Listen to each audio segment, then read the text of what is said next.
தக்காளி, புதினா தழை, கொத்தமல்லி தழை எல்லாம் போட்டாச்சு. பட்டை, லவங்கம், ஏலக்காய், கிராம்பு போட்டு கரம் மசாலா எல்லாம் போட்டாச்சு.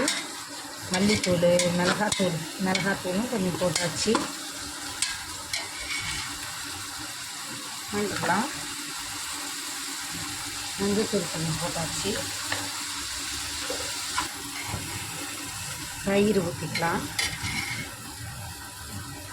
எப்பயுமே சிக்கன் பிரியாணிக்கு சிக்கன் செய்யும்போது குழம்பா இருந்தாலும் தயிர் வச்சுக்கணும்.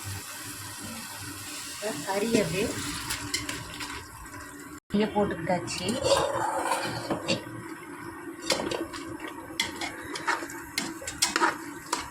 ரைட்டு ஃபுல்லாக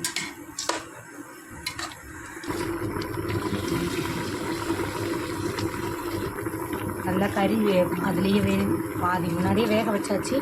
மறுபடியும் நல்லா கொதிச்சுட்டு இருக்குது. அதுக்குள்ளே நம்ம அரிசியை கலந்துட்டு வந்துடலாம். பிரியாணி தூள் போட்டுக்கலாம். பிரியாணி தூளையும் போட்டு கிளறிக்கலாம்.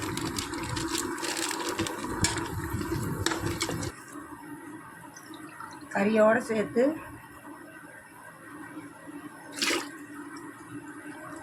ஏழு டம்ளர்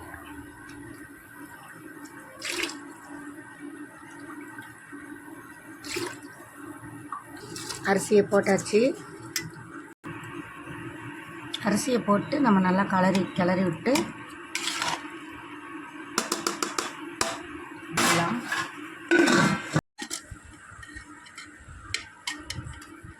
பிரியாணி ரெடி.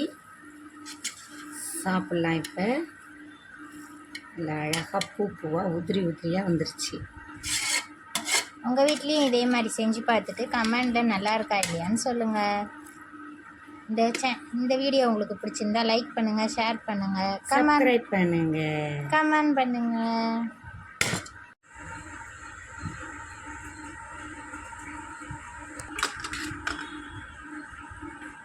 தட்டில் போடும்போது தட்டை தான் காட்டுவாங்க.